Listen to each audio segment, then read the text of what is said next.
Hey everybody, it's Tuesday and I'm posting my Monday video finally. Um, Today I'm going to talk about challenging yourself in recovery. Um, so, part of recovery, a big part of recovery, is getting out of your comfort zone because it's really that's part of what our eating disorders does for us is that it gives us something comfortable to live in, even though it brings a lot of problems and complications with it. It's something that we know, something that's familiar, something that's predictable for a lot of us. So it can be really scary to get outside of that comfort zone, especially when you're used to shutting down your emotions and not feeling your emotions and kind of numbing out. And so a big part of recovery of being successful is to start to challenge yourself, even if it's just like little tiny things at a time. It doesn't have to be big, but challenging yourself to get out of your comfort zone. So, that can take a lot of different forms, and I've done that a lot myself. I'm going to tell you one thing that I did this week that it was actually a pretty big thing for me. I didn't think it was going to be big, but it was. Um, when I was like 17, 18, I had a lot of things going on in my life, and I had like some pretty significant trauma issues actually, and was having a hard time just coping with life. And I worked for a therapist at the time, with a therapist at the time, not for a therapist, but with one. Just it was a pretty short time period, like maybe 9 months, and just worked through like some basic like coping skills so that I could like just kind of survive. And then I got married and I kind of like just cut off that therapy relationship, and I didn't share a lot. I didn't share anything about my eating disorder. I didn't share anything about any of my past with my husband. And, I'd say that's fairly typical for a lot of people with eating disorders because it's a secretive disease, and we tend to not want to share our emotions very well. And part of recovery is learning how to feel emotions and be okay with strong emotions, being okay with feeling and not always reacting to strong emotions. Because a lot of times what happens, we start to feel an emotion and then we have to shut it off. And that's usually through a behavior or something to distract ourselves. So, I kind of shut that off and really just shut it down for a long time, which eventually, it all built up and I had to deal with it and I had to share it with my husband and I had to become more open. I had to stop being secretive. And I worked through a lot of that. But then, just recently, I decided, I think I'm mostly recovered from my eating disorder. I struggle with thoughts sometimes, but I don't struggle with behaviors. I haven't for a long time. I have other things in my life that are important to me and that I can always kind of turn to, even when I have really strong feelings. That my default is to go back to those thought patterns of eating disorder.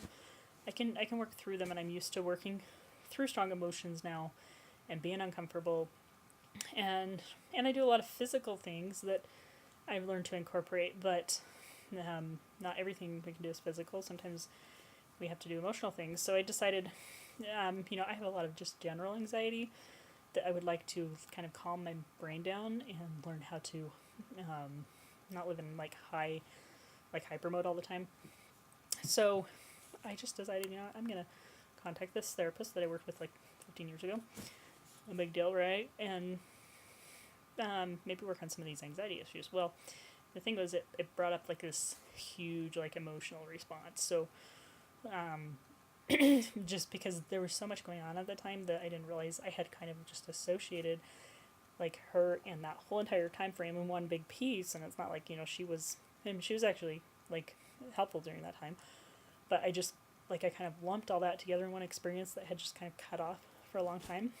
And even though I've talked through it with other therapists and other people, it was different actually going back and being with somebody who was part of that experience at that time and who actually knew me at that time, or had seen knew kind of what was going on and kind of worked with me, even though I was kind of limited, I think, in how much I could work with at the time.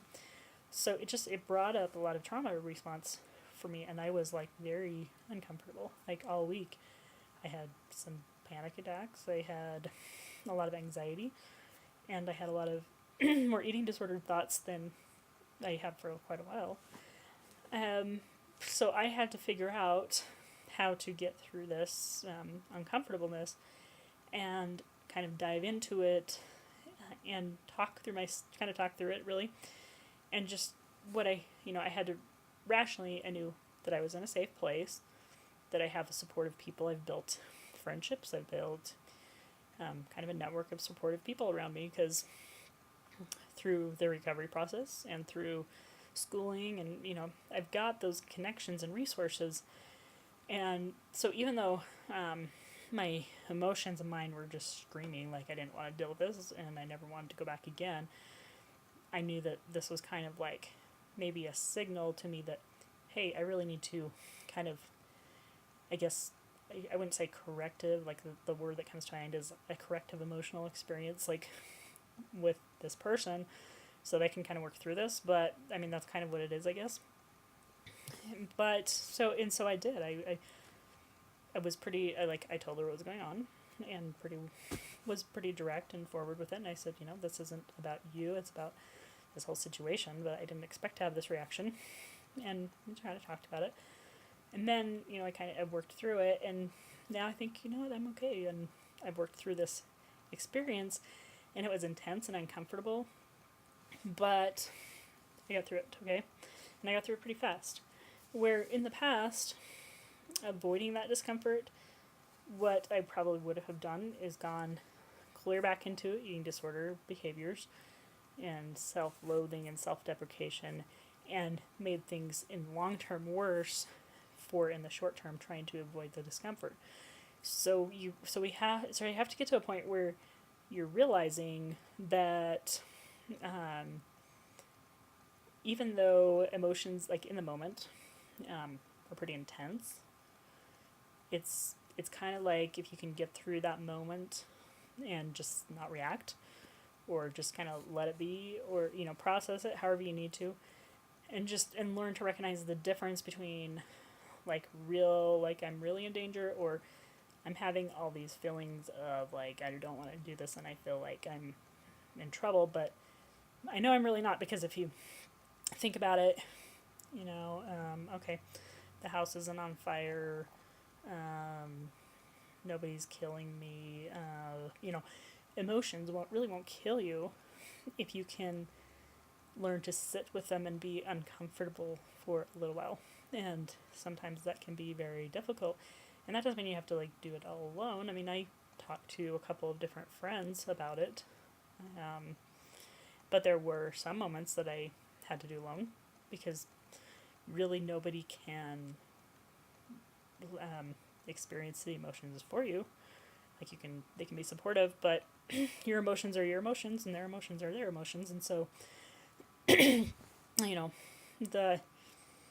the biggest thing that I can do for anybody, or you can do anything for anybody, is to be supportive and validating, and we all kind of need that, but there's kind of a healthy balance of being able to sit there sometimes with yourself and being able to know when like you need to talk to other people, and that's kind of how it's supposed to be.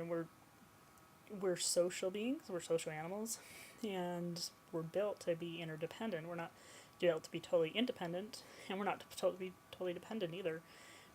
There's an interdependence, which means we have the capability to survive crisis and to get through things that we need to ourselves to a certain point, and then we also need to share those experiences.